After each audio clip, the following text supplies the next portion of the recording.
তো কি অবস্থা সবার বলো, সবাই রেডি তো নাকি? ওডিআই ম্যাচের বদলা কিন্তু নিতে হবে টি20তে। অস্ট্রেলিয়ার সঙ্গে হেরেছি, ওডিআই 2-1 হয়েছে। রোহিত শর্মা বিরাট কোহলি রান পেয়েছে, কিন্তু মন কারো খুশি নয় না। তবে বদলা নেওয়া হবে। হ্যাঁ, বদলা কিন্তু নিতেই হবে টি20তে। Team ready, Suryakumar Yadav ready, সবাই রেডি। আর ভাই আজকাল কিন্তু ওডিআই এর ম্যাচ কেউ মনে রাখে না তেমন। ওডিআই এমন একটা ফরম্যাট হয়ে গেছে যে ওডিআই সিরিজ কিন্তু তেমন কেউ মনে রাখে না। এখান থেকে কয়েকদিন পরেই দেখবে যে ওডিআই, অস্ট্রেলিয়া ওডিআই ম্যাচ কেউ তেমন মনে রাখবে না, ভুলে যাবে সবাই। কিন্তু টি20 কিন্তু সবাই মনে রাখবে। আর সেই জন্য টি20 ম্যাচ খুবই ইম্পর্টেন্ট। হুম।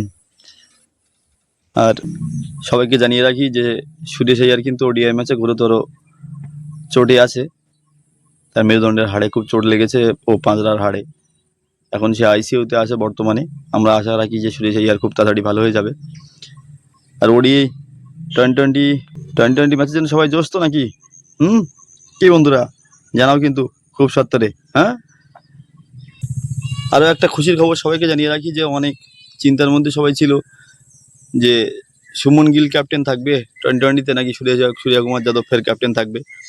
তো মোটামুটি যতদূর খবর জানা যাচ্ছে যে সূর্যকুমার যাদব কিন্তু তেমনই ক্যাপ্টেন থাকবে টি20তে। খবর আছে যে ফেব্রুয়ারি 2026-এর ফেব্রুয়ারি মাসের 7 তারিখ থেকে টি20 ম্যাচ শুরু হবে।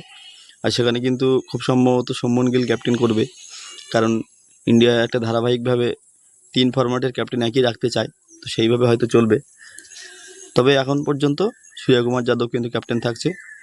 আর টি20 এর আগে যে সিরিজ আমরা দেখেছি টি20, সেই সিরিজের সেই প্লেয়াররাই তেমনই থাকছে।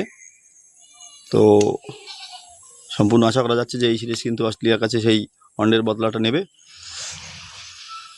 আর বিরাট কোহলি, রোহিত শর্মা তাদের কিন্তু বর্তমানে আর টি20তে দেখা যাবে না, বহুত দিন এখনও অপেক্ষা করতে হবে। এরপরে সাউথ আফ্রিকা সঙ্গে কিন্তু দেখা যাবে। অস্ট্রেলিয়া সঙ্গে রোহিত শর্মার কামব্যাক দারুণ লেগেছে সবার, নিশ্চয়ই আশা করি। তো সবাই জানাবে কিন্তু কার কেমন লেগেছে। হ্যাঁ, আর টি20তে বদলা নিতেই হবে। আর সুরেশ আইয়ারের জন্যে শুভকামনা, সুরেশ আইয়ার খুব তাড়াতাড়ি সুস্থ হয়ে উঠুক। ধন্যবাদ।